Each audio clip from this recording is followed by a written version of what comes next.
tērpu varbūt kāds cits nenēsā vairāk, bet tu viņu vari pārtaisīt sev konkrēti, pieliekot kaut kādus feature, kas ir, vizuāli labāk izskatās uzreiz, atgūst tā kā otro elpu.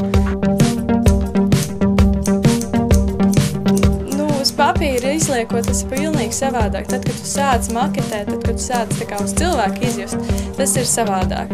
Un process ir tas foršākais.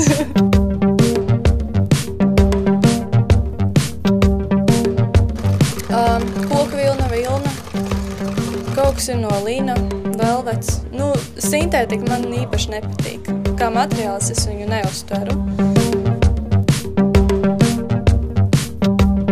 Katrā ziņā es gribu, lai viņus arī nēsā, lai es ejot pa ielu redzētu, re, kur mani kleitiņa aiziet, un es zinu no kādiem materiāliem, kā tas viss ir tapis, un tas tiešām ir tāds gandarījums.